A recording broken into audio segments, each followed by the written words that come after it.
What is up, everybody? It is Mike Meant to be here, back with another episode of the WWE Draft Wars with Nathan.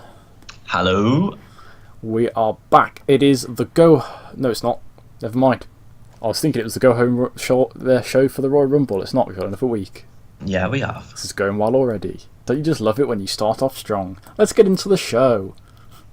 We are at the Cox Convention Center. No idea where that is, but it's in America. Next presumably. We have a little pre-show match, just to get the crowd into it. We have Daniel Bryan, Rey Mysterio and Ty Dillinger, all a very similar calibre of performer, versus Jinder Mahal and the Singh brothers. And it is the face team that comes out ahead when Rey Mysterio pins Jinder Mahal after a 619. Daniel Bryan, as you'd expect, head and shoulders above everyone else, getting an 88. Rey Mysterio 64, Ty Dillinger 41. Jinder 67, Sunil 44, and Samira 38. Remember when Jinder was champ? I quite liked it, because it meant that Randy Orton wasn't champ. He says booking Randy Orton in his title scene for the last couple of months. Yeah, well, he was going to win the title and then he got suspended, so fuck him. Oh. Yeah. Oh well, I've got better ideas now. Oh, and find out what those ideas are in the near future. Or the far future, because that's how long it takes, because I keep forgetting to upload. Good me. Meta banter. Should really send them to you. You should. Anyway, let's get on to the main card, as we open up with an Elias and a Baron Corbin promo. And they perform themselves a little rock song in the middle of the ring. This time, Elias isn't going to sing, he's just playing the guitar, and Baron Corbin decides to sing. Oh. And they basically just insult Chad Gable and Alistair Black, two guys they've been on and off feuding with for a while now. But they just call them names, insult the crowd, and then out comes Shane McMahon.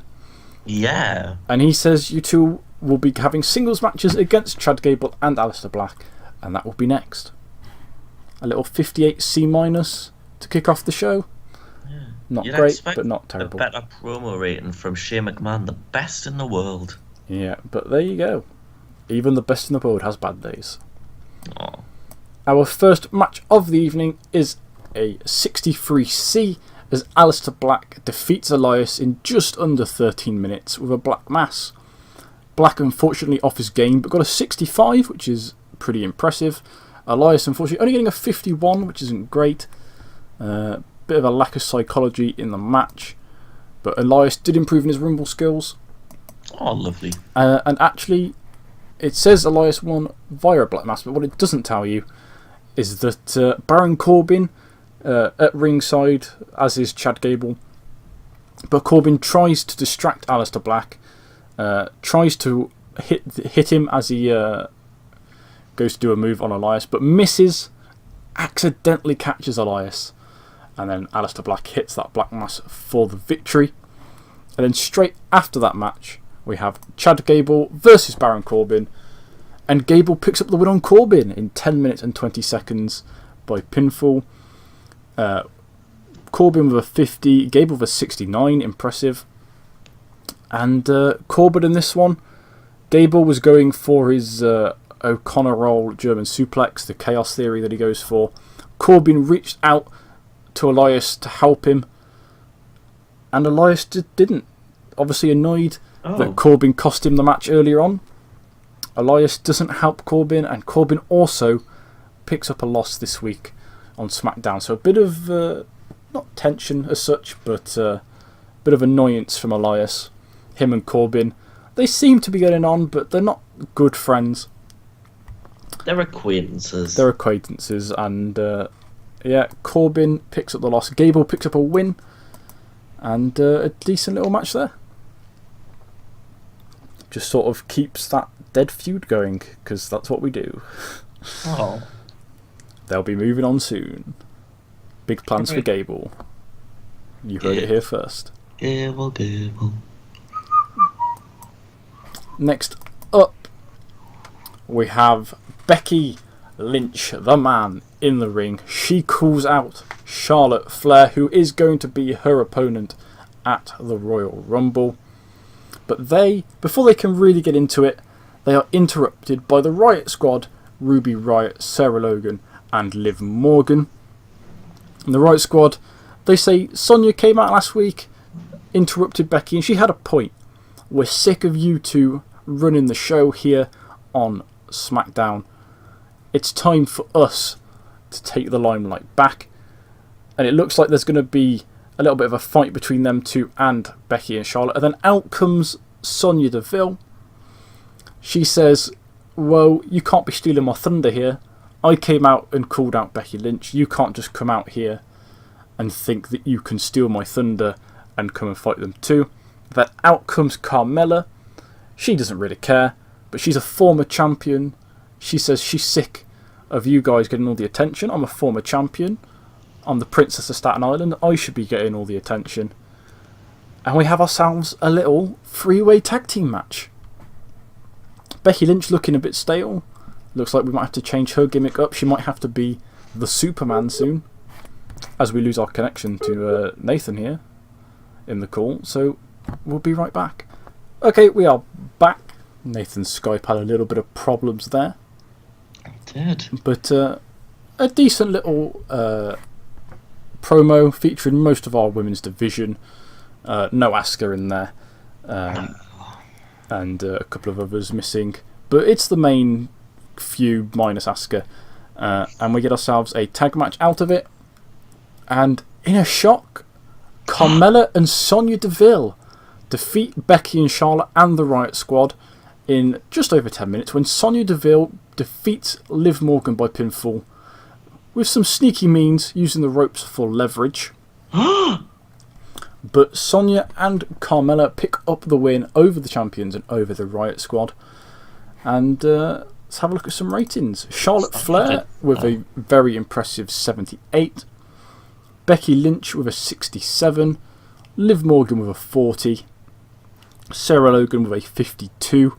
Sonya Deville with a 57, which is pretty impressive for her.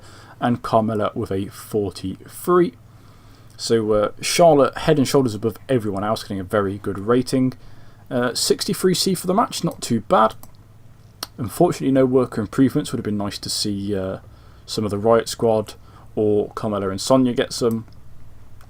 But not too bad. No really disappointing performances there. And sort of add some layers to the women's division, hopefully. Yeah, a big opportunity now in the future for Sonya, getting that big victory there. What will that mean for her in the future? Does it mean a feud with the Riot Squad? Does it mean a possible women's championship match, having won a match that Becky and Charlotte in? Find out in the future. We shall have to see. Next up, we have The New Day backstage with The Miz and Kurt Hawkins. And Miz basically walks up to the New Day and he goes, "Kofi, you should give your title a nice match tonight on SmackDown. You should defend it against my new protege, Kurt Hawkins. He's like, he's the real deal. He's going to be great. And you should put your title on the line against him. He deserves it. He's doing really good." But Kofi and Xavier, they just laugh at him. Biggie not here. He is slightly injured at the minute. But they just laugh. They walk off. They probably make some pop culture reference that nobody really understands. And yeah, 70C plus rating on that. Not too bad. Yeah, Kurt Hawkins looked lost out there. He's not used to getting these title opportunities, you know? So he stood there and he's like, what's going on? An arena that's not main event? Yeah, I mean, where am I? This is mad. Yeah. He's getting used to it, bless him. But yeah. And there was an improvement there for Xavier Woods, I think that was. Was there? Oh, in fact, there was. Xavier Woods learning to show more charisma. You know, I clicked on it, didn't even register. See, that's how good The Miz is as a mentor. He's even improving the Xavier people who Woods. he isn't mentoring. That's the best for a mentor. Legend. The best mentors always help everyone else but the mentor. Or the protege. Yeah. Following that, we have an extremely good match as Cesaro, I think we had this last week, it was announced that Cesaro was going to face Johnny Gargano, and it is Cesaro picking up the victory over one half of the tag team champions in just over 13 minutes with a neutralizer. I believe I said that Cassius Ohno and Sheamus banned from ringside for this one. Yeah. If I remember correctly. And a brilliant match. Yeah, very good match. Cesaro and Gargano have great chemistry. It showed in their performances. Cesaro getting a 79, Gargano getting a 68. Do you want to know the one thing they have that's better than their chemistry? Their beard and moustache combos? Genuinely, yes. Yeah. Absolutely astonishing. Look at Cesaro. We're so in sync. He looks like a Turkish barber. He does look a little bit like a Turkish barber, now that you mention it. Anyway, we're going to go on from that. And we have Cesaro. They have their title match coming up next week. He's not very happy that they don't have the title still. And he puts Johnny Gargano through the Spanish announce table with a powerbomb. And as this is happening, the Titantron is showing a video live from backstage as Sheamus attacks Cassius Ohno in the catering hall, puts him through one of the little wooden catering tables, throws some little sausage rolls at him, tells him that they're going to win the titles back next Sunday at the Royal Rumble. Why the sausage rolls? First thing that I thought of. Anyway, after that, we have a interesting little matchup as Hideo Itami and Tajiri that I haven't put together because they're Japanese, honest. It's just Tajiri was the only person that was available because Tajiri's in the company. We probably didn't mention it, but he is. Hideo Itami and Tajiri face the B team and come up victorious when Hideo Itami pins Bo Dallas following whatever those are. I don't know what the Kenta combo into a Busaki knee kick is. I don't know if that's a variation of a GTS. I don't know if it's like a high knee or something. But basically, Itami beats the shit out of Bo Dallas and picks up the win. Itami carried the match in terms of performance. Very, very impressive. 69. Tajiri with a 51. Bo Dallas with a 39. Curtis Axel with a 48.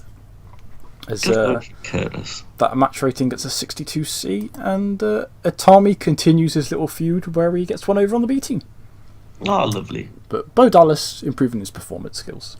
And that does make sense to have the B team on the B show. No, we're on SmackDown, not talking Smack, mate. It took far too long for me to make a reference. Yeah. After that, though, interestingly, we have Penta comes out onto the stage, just stares at Itami, just stares him down with his creepy little face mask eyes thing. Oh. Just looks at him, doesn't blink, just because that's creepier. No blinking, just stares at him, and then walks off. So maybe Penta has his eyes on Hideo Itami. It looks like we might be getting Penta versus Kenta. Ooh. In a Penta. I'd love to imagine that I thought that through when I started this. But really, I just wanted something for them both to do. Oh. But we go on from that match and that little weird segment, and we have Bobby Lashley defeating Jeff Hardy in 10 minutes with a spear. For no reason other than I needed time to fill. Two of the veterans of the SmackDown roster. And this is a big win for them, you know? They're not quite in the world title picture, and they've been a little bit out of the United States Championship picture. So this match, this win for Bobby Lashley, it really might do wonders to help him get another championship shot in the future. So that is a big win. I doubt it, but you never know. You never know. Bobby Lashley. Things matter. Lashley with a 62, Jeff Hardy with a 77. Not everything can matter, Nathan. Not everything can matter. Sometimes you need 10 minutes to fill, and you have to have Bobby Lashley beat Jeff Hardy because they're both old as fuck. Well, not on Monday Night Raw. Everything matters on Monday Night Raw, especially the kidnappings. Oh, God, the kidnappings. Anyway, after that, Nathan doesn't know about this. Doesn't know about most of the things that happen because I tend to book SmackDown when he's not around. But Shane is issuing a challenge to Monday Night Raw. So, Nathan, you think your Raw is so good. How about next week on Raw, one of your guys, one of my guys, 1-on-1 in the ring. Whoever wins, number 30 in the Rumble. Fuck it, you're on. Okay, that was it. That was pretty much it. It would have End been of the so segment. awkward if the answer was no. I mean, if it wasn't, I could have just called you a pussy for the next 6 weeks. Fine by me. But yeah, Sheamus is a challenge to Raw, and it seems like Raw is going to accept. I'm not going to tell you who it is that's going to be there, but you guys will find out in the next episode. I've got to book my show around this now. Yeah. Then anyway, in the main event, Ooh, we have a tag team match. Daddy. As AJ Styles and Braun Strowman defeat Samoa Joe and Shinsuke Nakamura in 15 minutes and 39 seconds, when Braun Strowman defeats Samoa Joe by pinfall with a running power slam. Some very good ratings there, as Braun gets himself an 80, Styles gets a 90, Nakamura gets a 90, and Samoa Joe gets an Office Game 81, which is quite impressive. And maybe being off his game is what allowed Braun Strowman to capitalise and defeat him. Yeah. Or maybe that needs a rematch when Joe isn't off his game and is more focused on the big main event matchup rather than Wendy. Perhaps. But Braun Strowman improving his performance skills as well in the ring with 3 veterans of the business, as we get an 89A to finish up SmackDown. But just before we go off air, we have Braun grabbing the mic. He tells AJ that he won their Beat the Clock challenge. He gets to pick the stipulation for their match at the Rumble. But he doesn't need any silly stipulations, because their match is going to be a standard 1v1. Ooh. See, that's interesting for Braun Strowman. That shows how confident he is in his ability. Obviously, AJ Styles, he's been champion for over a year now. One of the best wrestlers and sports entertainers in the world. And Braun wants to beat AJ at his own game. He doesn't want no tables or ladders or chairs or limousines. He wants AJ Styles, and he wants to beat him where AJ is at his best. And if Braun does that, then that might be the biggest win of his career. Well, it would be, because he'd win the championship, which he hasn't done yet. Greatest Royal Rumble championship, bro. Come on. We don't talk about the Greatest Royal Rumble, Nathan, because Saudi Arabia isn't in the game, so we can't go and do another one. What about when he won a title with a child? Okay, I did forget that was for a title. Yeah. Okay, he won his first singles title. He might win his first singles title. I don't forget what WWE superstars do with children. Right. James Ellsworth, ring any bells? It's a good job Adam Johnson didn't work for him. Hey. Anyway, the show gets an 84B+, increasing our popularity in 44 regions around the world, because SmackDown is a worldwide brand. Because we have Titus. Pete Dunne right there is how I feel right now. And there's Carlito. Pete Dunne, who will be at the Royal Rumble, but will he be in the Rumble match? Or will he have a title match? Ooh. Will we remember about the UK Championship? Ooh. Probably not. But we'll find out then. See you soon, as nothing happens except Rory Davari's contract ends. And we probably won't even sign Kushida, we're just trying to make New Japan pay out the arse for him. Bad. See you soon.